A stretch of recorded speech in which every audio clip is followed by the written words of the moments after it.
नमस्कार दोस्तों, आप सबों का फिर से आपके अपने YouTube चैनल ऑन माइंड पे बहुत बहुत स्वागत है। और आज मैं लेकर आया हूँ क्लास 7th विषय विज्ञान साइंस का अध्याय 5 जिसका नाम है अम्ल, क्षारक और लवण। तो इस वीडियो में इस चैप्टर के किन किन टॉपिक्स को हम डिस्कस करने वाले हैं, तो सबसे पहले उसे देख लेते हैं। तो विषय यानी टॉपिक्स, तो सबसे पहला टॉपिक्स हमारा रहेगा परिचय यानी इंट्रोडक्शन। दूसरा टॉपिक्स हमारा रहेगा अम्ल और क्षारक। इसमें हम लोग सबसे पहले अम्ल को अच्छे से जानेंगे और फिर हम लोग क्षारक को अच्छे से जानेंगे। मैं आप लोगों को बता दूं कि यहीं हम लोग कुछ प्राकृतिक अम्ल एवं उनके स्रोत के बारे में भी जानेंगे और कुछ क्षारक एवं उनके स्रोत के भी बारे में जानेंगे। तीसरा टॉपिक्स हमारा रहेगा सूचक। जैसा कि मैं आप लोगों को यदि बताऊं कि अम्ल और क्षारक का पता करने के लिए हम लोग सूचक की सहायता से जो है अम्ल और क्षारक का पता करते हैं, और इसके अंतर्गत हम लोग कुछ प्राकृतिक सूचक के बारे में जानेंगे, जैसे कि हमारा लिटमस और हल्दी और गुड़हल, ये तीन जो है वो प्राकृतिक सूचक के तौर पे देखा जाता है और इसकी सहायता से हम लोग अम्ल और क्षारक की जानकारी जो है वो प्राप्त करते हैं। तो यहाँ हम लोग इन तीनों के बारे में भी पढ़ने वाले हैं। चौथा टॉपिक्स हमारा रहेगा उदासीनीकरण, और उदासीनीकरण अभिक्रिया के द्वारा ही लवण का निर्माण होता है, तो इसके अंतर्गत हम लोग लवण के बारे में भी पढ़ने वाले हैं। पांचवा और आखिरी टॉपिक्स हमारा रहेगा अम्ल वर्षा। तो इतने सारे टॉपिक्स को इस चैप्टर के अंतर्गत हम लोग कवर करने वाले हैं, और ये चैप्टर आपका मोस्ट इम्पॉर्टेंट हो जाता है परीक्षा की दृष्टिकोण से। तो चलिए फिर हमारा पहला टॉपिक्स है परिचय यानी इंट्रोडक्शन। तो सबसे पहले हम लोग इंट्रोडक्शन को देख लेते हैं। जैसा कि आप लोग जान रहे होंगे कि इस चैप्टर का नाम है अम्ल, क्षारक और लवण। तो सबसे पहले मैं आप लोगों को बता दूं कि हम अपने दैनिक जीवन में कई सारी पदार्थों का जो है सेवन करते हैं, और उन पदार्थों का स्वाद जो है वो अलग अलग होता है। जैसे कि हम लोग अपने दैनिक जीवन में नींबू, इमली, नमक एवं खाने का सोडा जैसे अनेक पदार्थों का उपयोग करते हैं। वैसे मैं आप लोगों को यदि इसमें से जैसे इमली का स्वाद पूछूं तो आप बताएंगे कि इमली का स्वाद जो है वो खट्टा होता है। वैसे मैं आप लोगों को खाने का सोडा यानी कि बेकिंग सोडा के स्वाद के बारे में पूछूं तो आप बताएंगे कि इसका स्वाद जो है वो कड़वा होता है। तो बेसिकली इमली का स्वाद खट्टा क्यों होता है और खाने का सोडा का स्वाद जो है वो कड़वा क्यों होता है, तो इसके पीछे कारण जो है वो आपका अम्ल और क्षारक हो जाता है। क्योंकि इमली का स्वाद खट्टा इसलिए होता है क्योंकि इमली में अम्ल नामक पदार्थ जो है वो पाया जाता है, इस वजह से इमली का स्वाद जो है वो खट्टा होता है। और खाने का सोडा का स्वाद कड़वा क्यों होता है, क्योंकि इसके अंदर जो है क्षारक पाया जाता है, तो इसलिए इसका स्वाद जो है वो कड़वा होता है। तो बेसिकली मैं आप लोगों को यदि बताऊं तो इस चैप्टर के अंदर हम लोग अम्ल, क्षारक और लवण इन तीनों के बारे में बहुत ही बारीकी से चीज़ों को जो है वो समझने वाले हैं। तो शायद आप इस चीज़ को समझ पा रहे होंगे। अब एक एक करके हम लोग धीरे धीरे आगे बढ़ेंगे। तो दूसरा टॉपिक्स जो हमारा हो जाता है, जो कि हमारा एक तरह से महत्वपूर्ण टॉपिक्स कह सकते हैं इसे इस चैप्टर का, वो है हमारा अम्ल और क्षारक। तो सबसे पहले हम लोग अम्ल को समझेंगे और फिर हम लोग क्षारक को समझेंगे। तो सबसे पहले अम्ल को समझ लेते हैं कि ये अम्ल क्या होता है। तो अम्ल वे पदार्थ हैं जिनका स्वाद जो है वो खट्टा होता है। तो सबसे पहली जो बेसिक जानकारी आप लोगों को अम्ल के बारे में वो जाननी चाहिए कि अम्ल का स्वाद जो है वो क्या होता है, खट्टा होता है। उदाहरण के तौर पे यानी कि एग्जाम्पल में यदि हम लोग देखें तो जैसे दही, नींबू का रस, संतरे का रस और सिरके, जिसे हम लोग विनेगर भी कहते हैं, इसका स्वाद जो है वो कैसा होता है, तो खट्टा होता है। तो बेसिकली यहाँ आप लोगों को ये समझना है कि ये जो इतने सारे पदार्थों को मैंने आप लोगों को बताया कि इन पदार्थों का स्वाद जो है वो खट्टा होता है, इसलिए खट्टा होता है क्योंकि इसमें कौन सी चीज़ें पाई जाती है, तो अम्ल जो है, एसिड जो है इसमें पाया जाता है, इसलिए इसका स्वाद जो है वो खट्टा होता है। वैसे मैं आप लोगों को विनेगर को यदि दिखाऊं तो ये आपका हो जाता है सिरके। इसका जो है कई सारी सामग्री बनाने में जो है इसका इस्तेमाल किया जाता है। तो ये आप शायद इस चीज़ को देख लें तो थोड़ा सा आप लोगों को लगेगा कि हाँ ये सिरका क्या चीज़ होता है। वैसे संतरे, नींबू, दही ये सब चीज़ें तो आप लोग जानते ही होंगे। अब मैं आप लोगों को बताऊं कि ऐसे पदार्थ की रासायनिक प्रकृति जो होती है वो अम्लीय होती है। यानी कि ये सारे पदार्थ को जो मैंने आप लोगों को एग्जाम्पल में बताया, इन सभी पदार्थों की प्रकृति जो होगी वो कैसी होगी, तो अम्लीय होगी। अब नोट में मैंने आप लोगों को यहाँ बताया है कि एसिड शब्द की उत्पत्ति जो है वो लैटिन शब्द एसियर से हुई है, जिसका अर्थ ही होता है खट्टा। तो ये भी आप नोट में ध्यान में रख सकते हैं कि एसिड शब्द की जो उत्पत्ति है वो कहाँ से हुई है, तो वो लैटिन शब्द के एसियर से हुई है, और जिसका अर्थ क्या होता है, तो वो आपका खट्टा होता है। तो शायद आप इस चीज़ को समझ पा रहे होंगे। अब हम लोग अगला जो हमारा होगा वो होगा क्षारक, जिसे हम लोग भस्म भी कहते हैं। तो ये आप ध्यान में रखिएगा कि क्षारक को ही भस्म कहा जाता है। तो यहाँ ऐसे पदार्थ जिनका स्वाद कड़वा होता है और जो स्पर्श करने पर साबुन जैसे लगते हैं, क्षारक कहलाते हैं।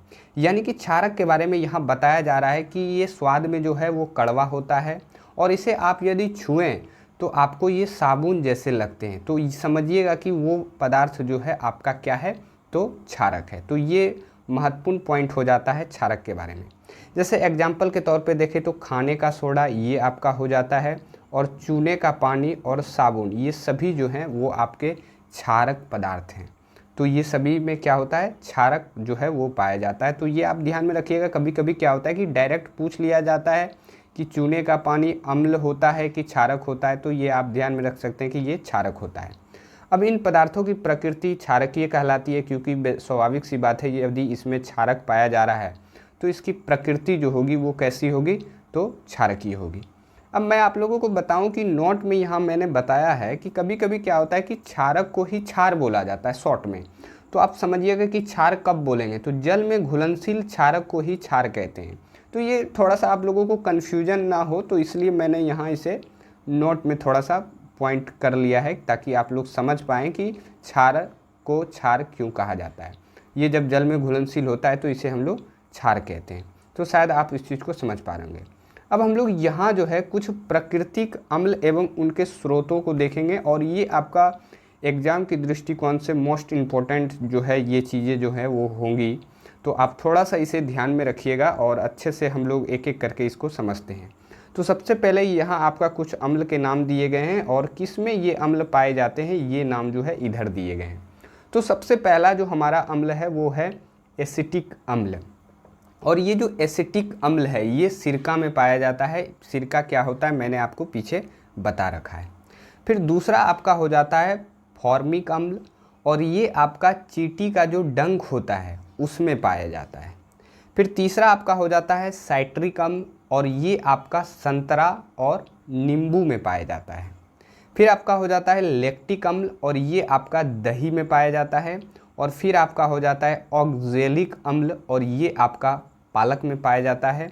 और छठा आपका हो जाता है एस्कॉर्बिक अम्ल, और ये आपका आंवला में पाया जाता है। और सातवां आपका हो जाता है टार्टरिक अम्ल, और ये आपका इमली, अंगूर और कच्चे आम, ये तीनों में जो है आपका टार्टरिक अम्ल पाया जाता है। इसको आप लोगों को क्या करना है कि 2-3 बार जो है वो रीड कर लेना है, ताकि आपको चीज़ें जो है वो बेहतर तरीके से आपको पकड़ में आए कि किस में कौन सा अम्ल जो है वो पाया जाता है। तो ये आप थोड़ा सा इसे 2-3 बार पढ़ लें। अब हम लोग अगले पेज पे जो है कुछ क्षारक एवं उनके स्रोत को देखेंगे। तो यहाँ जो है कुछ क्षारक के नाम दिए गए हैं, और किस में ये पाया जाता है ये यहाँ दिए गए हैं। तो सबसे पहला हमारा क्षारक है कैल्शियम हाइड्रोक्साइड, और ये जो है वो आपका चूने का पानी में पाया जाता है। दूसरा आपका हो जाता है अमोनियम हाइड्रोक्साइड, और ये आपका मार्जक में पाया जाता है। तो ये मार्जक क्या होता है, तो खिड़की के कांच आदि को साफ करने के लिए जो हम लोग प्रयोग करते हैं उसी को हम लोग कहते हैं मार्जक। और इस मार्जक में कौन सा क्षारक पाया जाता है, तो अमोनियम हाइड्रोक्साइड। अब अगला हमारा है सोडियम हाइड्रोक्साइड, इसी को हम लोग पोटेशियम हाइड्रोक्साइड भी कहते हैं, और ये आपका साबुन में जो है वो पाया जाता है। तो साबुन में कौन सा क्षारक जो है आपका पाया जाता है, तो सोडियम हाइड्रोक्साइड, और जिसे पोटेशियम हाइड्रोक्साइड भी कहा जाता है। तो ये आपका साबुन में पाया जाता है। फिर आपका हो जाता है मैग्नीशियम हाइड्रोक्साइड, ये आपका दूधिया मैग्नीशियम में पाया जाता है, जिसे मिल्क ऑफ मैग्नीशिया भी कहा जाता है। तो इसमें ये आपका जो मैग्नीशियम हाइड्रोक्साइड है ये पाया जाता है। तो शायद आप कुछ अम्ल एवं क्षारक के स्रोत जो हैं वो आप समझ पा रहे होंगे। अब इस पेज पे हम लोग सूचक यानी इंडिकेटर के बारे में जानेंगे कि ये क्या होता है। तो यदि हम किसी पदार्थ को चख नहीं सकते और कोई पदार्थ अम्लीय है अथवा क्षारीय इसका परीक्षण करने के लिए विशेष प्रकार के पदार्थों का उपयोग किया जाता है। ये पदार्थ सूचक कहलाते हैं। यदि सिंपल शब्दों में यदि मैं सूचक के बारे में आप लोगों को समझाने का प्रयास करूं, तो यहाँ ये कहना ये चाह रहा है कि यदि हम किसी पदार्थ को चख रहे हैं तो चख के हम लोग ये जान सकते हैं कि वो अम्ल है या अथवा क्षार है, क्योंकि हम लोग जान चुके हैं कि अम्ल स्वाद में खट्टा होता है। तो यदि कोई पदार्थ हमें खट्टा लग रहा है तो हम कह सकते हैं कि उसमें अम्ल पाया जाता है, यानी कि अम्ल है। और यदि कोई पदार्थ जो है वो कड़वा लग रहा है तो हम कह सकते हैं कि वो पदार्थ जो है वो क्षारकीय है, क्योंकि वो कड़वा लग रहा है, क्योंकि क्षारकीय जो स्वाद में होते हैं वो कड़वे होते हैं। लेकिन यदि कोई जहरीला पदार्थ है और हमें ये जानकारी उसके बारे में जाननी हो कि वो अम्ल है अथवा क्षारकीय है, तो हम किसकी सहायता से जो है उसकी जानकारी जो है वो प्राप्त कर सकते हैं कि वो पदार्थ अम्लीय है अथवा क्षारकीय। यानी कि बिना चखे यदि हम किसी पदार्थ की जानकारी प्राप्त करना चाहें कि वो पदार्थ अम्लीय है अथवा क्षारकीय, तो उसके लिए हम लोग जिसकी सहायता से उस पदार्थ की जानकारी प्राप्त करेंगे उसे ही हम लोग क्या कहेंगे, सूचक कहेंगे। जैसे एग्जाम्पल के तौर पे देखा जाए तो हल्दी, लिटमस और गुड़हल की पंखुड़ियाँ, ये सारे सूचक के तौर पे प्रयोग किए जाते हैं और इसकी सहायता से हम किसी भी पदार्थ को बिना चखे ये जान सकते हैं कि वो पदार्थ अम्लीय है अथवा क्षारकीय। बस इन तीनों में ये खास बात है कि ये सभी जो है वो प्राकृतिक रूप से पाए जाने वाले सूचक हैं, ये आपको ध्यान में रखना है। तो आप समझ पा रहे होंगे कि ये सूचक क्या होता है और सूचक से क्या चीज़ें की जाती है। तो मैं आप लोगों को बता दूं कि यहाँ हम लोग सूचक को जान चुके हैं। सूचक जो प्राकृतिक तौर पे पाए जाते हैं वो आपका हल्दी, लिटमस और गुड़हल। अब इसकी सहायता से हम किस प्रकार से जो है किसी भी पदार्थ की अम्लीय प्रवृत्ति या क्षारकीय प्रवृत्ति को किस तरीके से जानेंगे, उसे हम लोग आगे जो है वो देखने वाले हैं। तो सबसे पहला सूचक हमारा है लिटमस। तो सबसे पहले हम लोग लिटमस को देख लेते हैं। तो लिटमस प्राकृतिक रूप से उपयोग किया जाने वाला सूचक है। तो आप लोग ये तो जान ही रहे हैं कि ये प्राकृतिक रूप से पाया जाता है, तो इसमें तो कोई बात ही नहीं है। लेकिन सबसे पहले यहाँ मैं आप लोगों को थोड़ा सा रंजक के बारे में बता दूँ। देखिए क्या होता है कि सूचक के जगह कभी कभी रंजक शब्द का भी प्रयोग किया जाता है। तो यह सूचक बोले या रंजक बोले, ये दोनों एक ही बात है, तो आप लोगों को कन्फ्यूज नहीं होना है। अब लिटमस को लाइकेन के पौधों से बनाया जाता है। ये मोस्ट इंपॉर्टेंट पॉइंट हो जाता है आप लोगों का कि पूछा जाए यदि लिटमस को बनाया किससे जाता है, तो ये लाइकेन नामक पौधों से बनाया जाता है। जैसा कि आप यहाँ देख सकते हैं, ये आपका लाइकेन का पौधा है और इस लाइकेन के पौधों को ही सुखा करके और फिर इसे पीस करके या कूट करके एक तरह से बुरादा टाइप का जो बनाया जाता है उसे ही हम लोग क्या कहते हैं, लिटमस कहते हैं। अब यह सूचक विलयन के रूप में अथवा कागज़ की पट्टियों के रूप में उपलब्ध होता है, जिन्हें लिटमस पत्र कहते हैं। अब देखिए ये जो लिटमस होता है ना, ये सूचक जो होता है ये दो तरीके से पाया जाता है। एक आपका विलयन के रूप में पाया जाता है और दूसरा आपका लिटमस पत्र के रूप में पाया जाता है। ये दोनों आप लोगों को थोड़ा सा समझना है। मैं आप लोगों को थोड़ा सा समझाने का प्रयास करता हूँ। सबसे पहले आप विलयन को समझिए कि विलयन क्या होता है। तो देखिए कभी कभी क्या होता है कि जब कभी भी दो पदार्थ जो है आपस में घुले हुए हो किसी लिक्विड फॉर्म में, तो उसे हम लोग विलयन कहते हैं। कि जैसे मान लेते हैं कि ये कोई गिलास है और इसमें थोड़ा सा हमने जल लिया है और फिर हमने ये जो लिटमस का बुरादा है इसको हमने इसमें डाला है। तो यहाँ पानी और लिटमस का बुरादा, दो पदार्थ जो है वो आपस में घुल गया है और इस प्रकार के जो तैयार होंगे लिक्विड फॉर्म में, इसे ही हम लोग क्या कहते हैं, विलयन। यानी कि इस टाइप में भी आपका जो है लिटमस पाया जाता है विलयन के फॉर्म में। और दूसरा होता है लिटमस पत्र। अब ये लिटमस पत्र जो है वो कैसे बनाया जाता है, तो इसमें क्या होता है कि जैसे यहाँ कागज़ का कोई टुकड़ा हमने लिया और इस कागज़ के टुकड़े पे ये जो लिटमस का बुरादा है इसका मैंने यहाँ एक तरह से लेप चढ़ा दिया और इस लेप चढ़े हुए इस पूरे पार्ट्स को ही हम लोग क्या कहते हैं, लिटमस पत्र कहते हैं। क्योंकि ये कागज़ पे लिटमस जो है तो इसलिए इसका नाम क्या हो गया, लिटमस पत्र। तो यही बताया जा रहा है कि ये सूचक जो है ना वो दो तरीके से पाया जाता है, एक आपका विलयन के रूप में और एक आपका लिटमस पत्र के रूप में। अब इन्हीं दोनों की सहायता से हम लोग एक एक करके जो है आगे यानी कि जानकारी जो है प्राप्त किया जाता है कि कोई पदार्थ जो है अम्ल है या क्षारकीय है। अब कैसे प्राप्त करेंगे हम लोग यहाँ भी अभी देखेंगे। तो यह सूचक सामान्यतः लाल और नीले लिटमस पत्र के रूप में उपलब्ध होता है। अब यह जो सूचक होता है कि जैसे ये जो लिटमस पत्र है, ये लिटमस पत्र जो है ना वो दो तरीके से पाया जाता है। एक आपका हो जाएगा लाल कलर का और एक हो जाएगा आपका नीले कलर का। अब यहाँ हम लोग को समझना ये है कि जैसे मान लेते हैं कि यहाँ कोई जो है, कोई मान लेते हैं कि विलियन है। अब ये विलियन हम लोग को पता करना हो कि ये अम्ल है कि क्षार है, कैसे पता करेंगे? तो सबसे पहले मान लेते हैं कि ये 2 कलर का है, तो सबसे पहले हम ले लेते हैं कि नीले कलर का जो लिटमस पत्र है उसे ही ले लेते हैं। अब ये नीले लिटमस पत्र को हमने यहाँ इस विलियन में डाला है, जैसा कि आप इस चित्र में देख सकते हैं।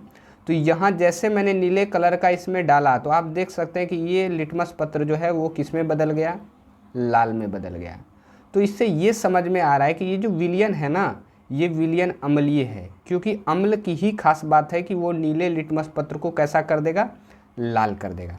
तो अम्ल के बारे में यहाँ मैंने एक नई चीज़ जानी। पहले तो हम लोग जान ही चुके कि अम्ल का स्वाद खट्टा होता है। दूसरा हमने जाना कि ये नीले लिटमस पत्र को कैसा कर देता है? तो लाल कर देता है। अब वही लाल लिटमस पत्र को यदि हम दूसरे विलियन में डालें, कोई और दूसरा विलियन है, मान लेते क्षारकीय विलियन ले लेते हैं, और इसमें यदि हम डालेंगे तो वही लाल लिटमस पत्र किस में बदल जाएगा? तो नीले कलर में बदल जाएगा। तो क्षार के बारे में भी एक नई जानकारी प्राप्त ये हुई कि क्षार लाल लिटमस पत्र को किस में बदल देता है? तो नीला कर देता है। तो यदि आपको अम्ल और क्षार में अंतर स्पष्ट पूछे तो ये 2 पॉइंट आप लोगों को ध्यान में रखना है कि अम्ल स्वाद में खट्टा होता है, अम्ल नीले लिटमस पत्र को लाल कर देता है। क्षार स्वाद में कड़वा होता है, क्षार लाल लिटमस पत्र को नीला कर देता है। अब देखिए, ये लिटमस पत्र की सहायता से अम्ल और क्षार को मैंने जाना। अब आपको विलियन के माध्यम से यदि अम्ल क्षार का पता करना हो तो आप क्या कीजिएगा? एक गिलास लीजिएगा, उसमें आप थोड़ा सा पानी मिलाइएगा और थोड़ा सा ये लिटमस का बुरादा मिलाइएगा, और फिर इसमें कोई भी आप जो है अम्लीय पदार्थ डालिएगा तो ये पूरा विलियन जो है वो किस कलर में बदल जाएगा? तो लाल कलर में। और यदि क्षारकीय पदार्थ डालिएगा तो वो किस कलर में बदल जाएगा? तो नीला कलर में। तो ये 2 तरीके हैं जिसके माध्यम से हम लोग आसानी से जो है अम्ल और क्षार का पता जो है बिना चखे कर सकते हैं। तो शायद आप इतनी सारी जानकारियाँ जो मैंने आपको बताई आप शायद समझ पा रहे होंगे, ये है या फिर क्षारीय है। अब यहाँ एक चीज़ थोड़ा सा हम लोग समझ लेते हैं। एक हमारा कीवर्ड्स है उदासी विलियन। तो उदासीन विलियन क्या होता है इसे समझते हैं। अब ऐसे विलियन जो लाल अथवा नीले लिटमस पत्र के रंग को परिवर्तित नहीं करते वे उदासीन विलियन कहलाते हैं।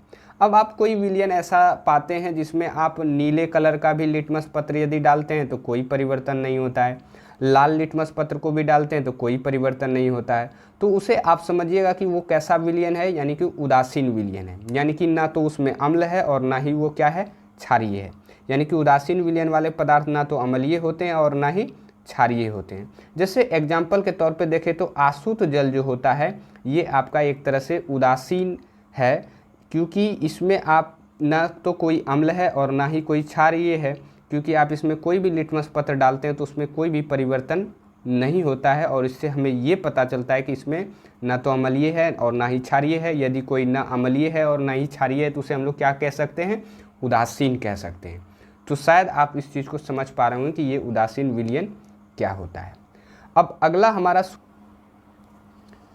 हमारा अगला सूचक है हल्दी सूचक। तो आगे बढ़ने से पहले मैं आप लोगों को बता दूं कि इसमें आपको 2 ही पॉइंट जो है वो ध्यान में रखना है कि हल्दी सूचक में यदि अम्लीय पदार्थ को मिलाते हैं तो वो किस कलर में बदल जाता है, और क्षारकीय पदार्थ को मिलाते हैं तो वो किस कलर में बदल जाता है। तो ये आपका जो है मोस्ट इम्पोर्टेंट पॉइंट हो जाता है और यहाँ से क्वेश्चन भी जो है वो बनता है। तो आपको ध्यान में रखना है कि हल्दी सूचक में अम्लीय पदार्थ को मिलाने पर इसका रंग कैसा होता है? तो पीला हो जाता है, यानी कि पीला का पीला ही रहता है। और हल्दी सूचक में क्षारकीय पदार्थ को मिलाने पर इसका रंग कैसा होता है? तो लाल हो जाता है। तो ये 2 पॉइंट आपको ध्यान में रखना है। अब ये कैसे हम लोग जानकारी प्राप्त कर सकते हैं कि जैसे आप कोई एक पेज लें और इस पर हल्दी का पाउडर आप लोग थोड़ा सा आप देखिए, इसको सिंपल में ऐसे समझ सकते हैं कि आप कोई एक पत्र लें यानी कि कागज़ लें और इस कागज़ पे ये हल्दी वाला जो है वो आप लेप जो है वो चढ़ा दें, और इस हल्दी वाली लेप चढ़ाने के बाद आप कोई विलियन लें और उस विलियन में इस पत्र को डालें। यदि उस विलियन में आप इस पत्र को डालते हैं तो ये कलर जो है वो पीला का पीला ही रहता है, तो आप समझिएगा कि वो विलियन जो है वो अम्लीय है। क्योंकि अम्लीय पदार्थ में यदि मिलाएं हम हल्दी के सूचक को तो वो कैसा कलर में बदलता है? तो पीला का पीला ही रहता है, पीला रंग में ही रहता है। और यदि हम लोग क्षारक में डालेंगे तो कैसा बदल जाएगा? तो लाल बदल जाएगा। यदि आप इस पत्र को किसी और विलियन में डालते हैं और वो इस पत्र का कलर जो है वो पीला से कैसा हो जाता है? लाल हो जाता है। तो आप समझिएगा कि ये विलयन कौन सा विलयन होगा, तो आपका क्षारकीय विलयन होगा। तो शायद आप इस चीज़ को समझ पा रहे होंगे, ये एक तरह से क्रियाकलाप है, इसे आप घर में भी कर सकते हैं और इसकी मदद से हम लोग आसानी से ये जानते हैं कि कोई विलयन अम्लीय है या फिर क्षारीय है। तो आपको ये 2 पॉइंट जो है आपको हल्दी सूचक में ध्यान में रखना है। अब हमारा अगला सूचक जो है वो है गुड़हल सूचक, और इसमें भी यही आपको 2 पॉइंट ध्यान में रखना है कि गुड़हल सूचक में अम्लीय पदार्थ को मिलाने पर इसका रंग गहरा गुलाबी मैजेंडा हो जाता है, यानी कि गहरा गुलाबी को ही मैजेंडा बोला जाता है। तो आप ध्यान में रखिएगा कि गुड़हल सूचक में अम्लीय पदार्थ किस में बदल जाता है, तो आपका गहरा गुलाबी में बदल जाता है, जबकि गुड़हल सूचक में क्षारकीय पदार्थ मिलाने पर यह हरा रंग में बदल जाता है। तो जिस तरह से यहाँ हमने हल्दी के सूचक में क्रियाकलाप किया, तो उस तरह से इसमें भी आप कर सकते हैं। और उसमें यदि आप इस तरह से क्रियाकलाप करते हैं, यदि आपका गहरा गुलाबी होता है तो आप समझिएगा कि वो विलयन आपका अम्लीय है, और यदि आपका हरा रंग हो जाता है तो आप समझिएगा कि वो विलयन आपका कैसा है, तो क्षारकीय है। तो शायद आप इस चीज़ को समझ पा रहे हैं। इसमें आपको यहाँ से ये पूछेगा कि गुड़हल सूचक में यदि अम्लीय पदार्थ मिलाया जाए तो वो कैसा रंग में बदल जाएगा, तो गहरा गुलाबी, और क्षारकीय में मिलाया जाए तो कैसा में हो जाएगा, तो आपका हरा रंग में बदल जाएगा। तो शायद आप इस चीज़ को समझ पा रहे होंगे।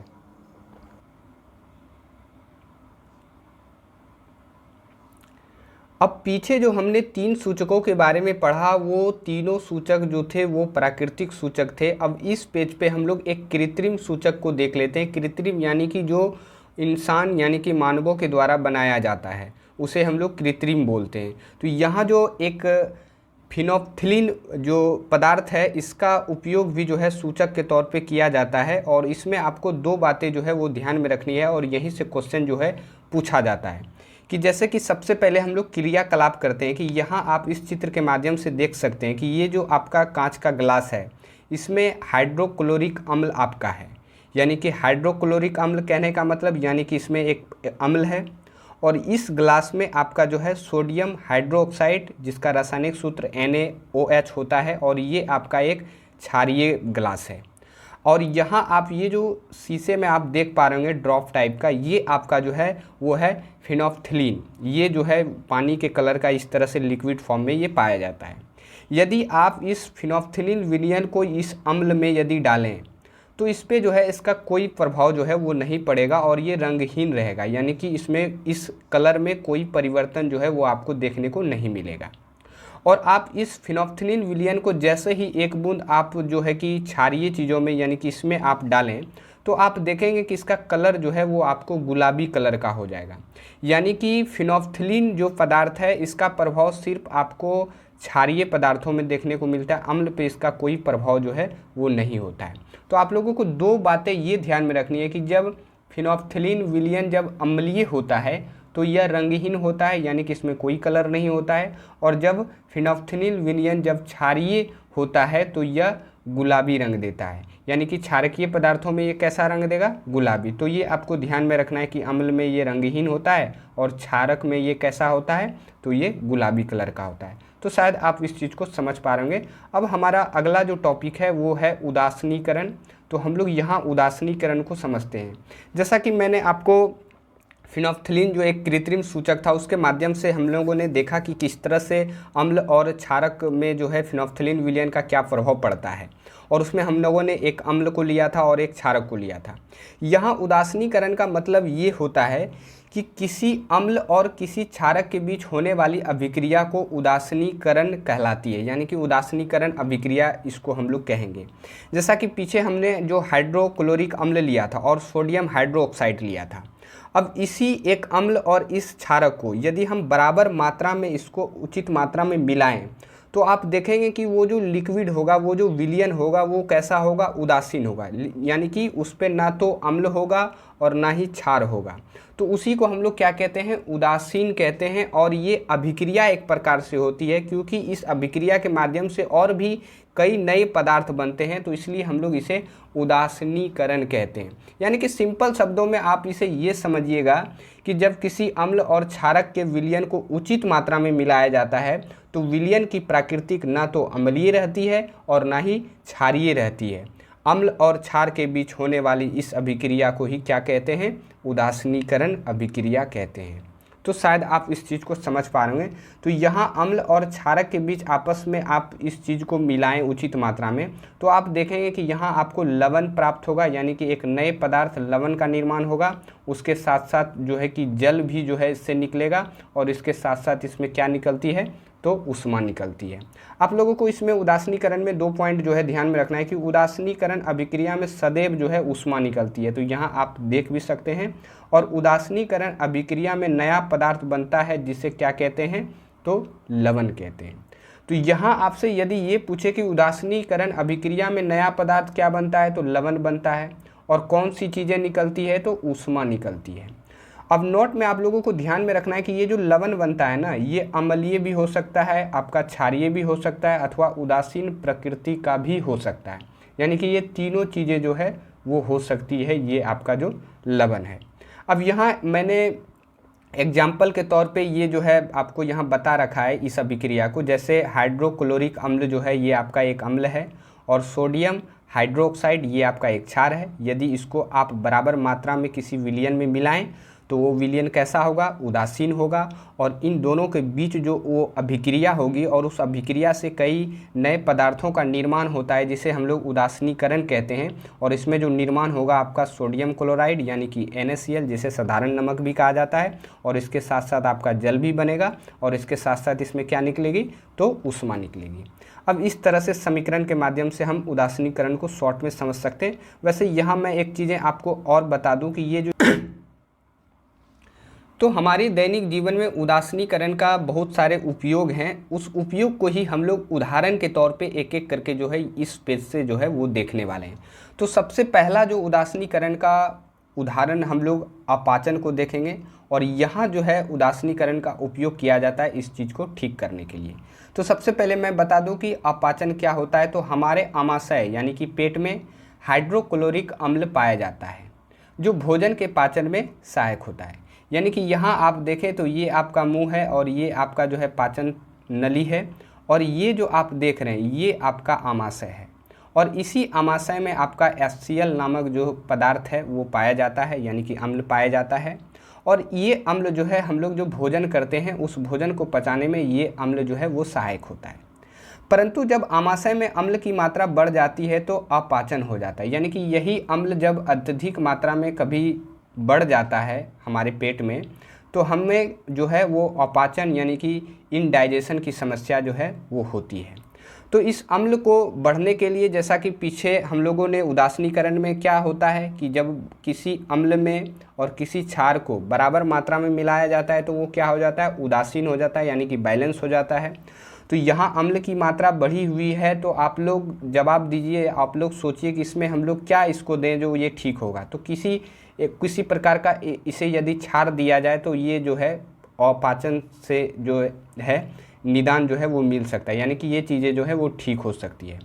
तो अपाचन को ठीक करने के लिए हम दूधिया मैग्नीशियम जैसा कोई प्रति अम्ल यानी एंटी एसिड लेते हैं, जिसमें मैग्नीशियम हाइड्रोक्साइड होता है, जो अत्यधिक अम्ल के प्रभाव को उदासीन कर देता है। जैसा कि मैंने आप लोगों को पीछे ही बता रखा है कि मैग्नीशियम हाइड्रोक्साइड जो है ये एक प्रकार का क्षारक है, और ये किस में पाया जाता है आपका?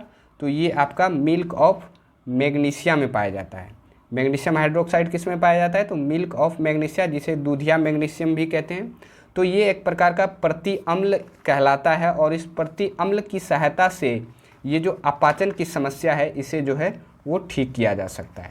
तो शायद आप इस चीज़ को समझ पा रहे होंगे कि किस तरह से प्रति अम्ल की सहायता से जो अम्ल जो पेट में बढ़ा हुआ था उसे जो है ठीक किया जाता है।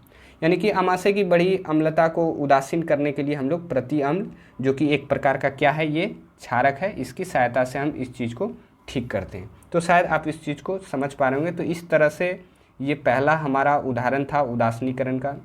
दूसरा है चींटी का डंक। जब चींटी काटती है तो यह त्वचा में अम्लीय द्रव डाल देती है। जैसा कि आपको कभी न कभी चींटी तो काटा ही होगा, यहाँ आप देख सकते हैं।